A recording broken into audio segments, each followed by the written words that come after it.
I'm just going to come back to the question I asked you a moment ago, which is what it is that you think of the regulations. There are, in fact, 100 regulations that have been costed by Open Europe in order to create the 600 million figure that you think might be worth keeping. I think that's not really the way to look at it. And of course, there's a broader point as well, which is that one of the, as some of the committee know, I worked in government for a few years in the Department of Education. One of the areas from EU regulation which was most destructive, which delayed public buildings by the most and cost billions, was the whole range of EU procurement. And EU procurement is not even touched on by Open Europe. One of the great benefits, largely undiscussed in the entire debate about voting to leave, is that we will be able to get out of these nightmarish procurement rules. PricewaterhouseCoopers did a big audit of them, suggested that it adds something like 30% of the costs of projects in 200 days. Where you aggregate that over the entire public spending field of hospitals, schools, aircraft carriers, you name it, you're talking about huge amounts of money, but the government, unfortunately, refuses to investigate this issue, and there are no really concrete numbers on it. That will be one huge gain, but how many billions you would save is very hard to say. It's not really answering my question. I've had two goes so far. There's 100 regulations out there, which have the cost of which has been estimated and aggregated, and I'm asking you which of those regulations, in whole or part, you feel might have sufficient benefit to warrant being retained. Well, You've not been able to give me a single example so far. Vote Leave doesn't run campaigns saying get rid of this specific regulation. There are very few things which we focused on individually. Clinical Trials Directive is one. Where I think the problems with it are so enormous that it's fairly obvious. You've got the whole field of Nobel Prize-winning scientists saying for year after year this thing is crazy and it's killing people. That's one example which I think most people would say should change. But generally speaking, we don't touch on that because it's not really our job to do that. Our campaign is much more about the fundamental principle of who controls this system. Do you think that it's likely that we would want to retain regulation to ensure that banks So I didn't hear what you said. Great nation. Do you think it's likely that we would want to maintain regulation to ensure that banks are appropriately capitalised? I think that these big investment banks drove the whole system off a cliff in 2008. I think that taking back control over the regulation of the banks and over vital issues such as capital requirements is crucial. I certainly would not trust that to the cesspit of Brussels lobbying, where Goldman Sachs has its people in there and its fingers in every pie. I think that this Parliament should decide the rules on how banks like Goldman Sachs operate. Have you taken a look at the Capital Requirements Directive? I have not examined it in detail. I know that there are some people who say that actually in some ways what the EU has done in some of these areas has been sensible since the 2008 financial crisis. But that, of course, is not the main point. You don't think it likely that we will want to maintain a measure of higher capital requirements than we had in the run-up to the crisis? I think you certainly should do, and I certainly would not trust decisions on that to the European Commission, the European Court of Justice, and the Brussels lobbying system.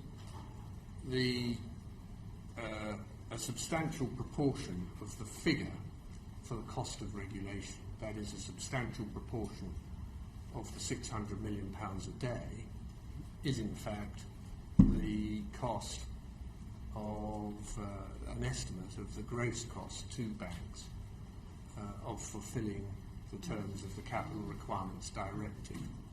You don't think it likely that we would want to carry on increasing risk-weighted assets for banks, as we have been in the past under the provisions of, after all, this is all implementing only Basel III. This is derived not ultimately from EU legislation, but from a broader international agreement of which the EU forms part. Well, you made a very important point there. One of the great advantages of voting to leave is that Britain will regain its seat in a lot of these international institutions where it's currently represented extremely badly by Brussels, and will be able to argue for its case at the global level where increasingly these decisions are made, as you say, in banking, but in many other areas. You see the same phenomenon. The world's very different than it was in 1985 when Cofield and Delors dreamt up their cunning scheme of the single market. The world's changed. Regulation is increasingly moving to the global level. It's a very good reason to vote leave. When Open Europe were asked to estimate what estimate they made of the annual saving it was feasible to conclude might be obtainable with the removal of that list of 100 regulations, they told us, and this is also published on their website, that the correct figure is not 33 billion, but 13 billion. Are you aware of that? Wasn't aware of that, no, but as I said, the document anyway doesn't include all the costs of procurement, doesn't include all sorts of other costs of the European Union. So all of these numbers and all of these studies on all sides of the campaign, in government, depending on one's point of view, the methodology behind lots of these things is questionable. Anyone who took any sort of rigorous approach to it, if you sat a bunch of physicists down and looked at all these studies, there's almost nothing the economics profession produces which would withstand any sort of serious scientific scrutiny. So these numbers really are looking at sort of orders of magnitude, I think. And you've got the British Chambers of Commerce saying 60 billion, you've got Open Europe totting up numbers and saying 30 billion. What the true figure is, nobody knows, but it's giving you an indication of the sort of order of magnitude of the impact of what the European Union is doing. If nobody knows the true figure and you're saying that we should be working off orders of magnitude, it might be sensible, don't you think, to use the figure that Open Europe themselves say is the maximum feasible to use as the likely annual saving from the removal of EU regulation?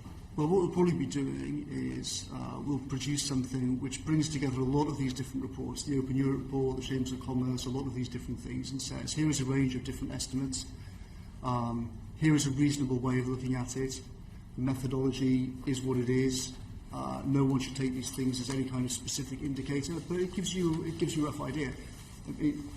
It's similar in a way to the whole issue about what percentage of our laws are made by the we might come on to that in a moment, EU. but don't you think it might be a good idea to have done that work first, rather than now to be telling us that you might start to draw together a list of all these various we have all sorts of costs documents. and benefits of regulation? We have all sorts of documents and all sorts of briefing notes. We'd be very happy to send you a copy of one that has all of these things laid out if you would like. So what you're saying is that there's a range of numbers.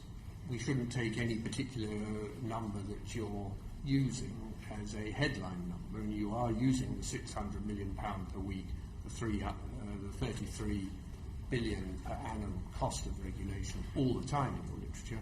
You're now telling us, I think, in evidence that we should set that at a heavy discount, not give ourselves too much, not worry about it too much or its accuracy, because it's just one of a range of numbers that might be taken into consideration.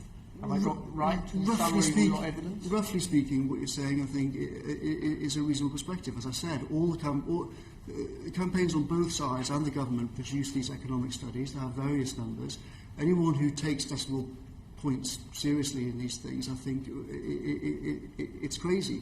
Well, this is a decimal point that's moving along quite a long way, isn't it? I mean, what we're talking about... There's a decimal point in the Open We're talking about Open a Europe decimal figure. point that shifted quite a bit from 33 billion to 13 billion at a stroke. Or to 60 billion according to the Chambers of Commerce. Yes. I'm just taking a look at the figures that you've used as your headline figures. We use all sorts of for figures. your literature. There are some figures more prominent than others, and I have to say some of the figures you're now saying we should set at greater store than others, and it's really up to us to pick and choose. It sounds to me as if we might do well not to pick or choose any of them.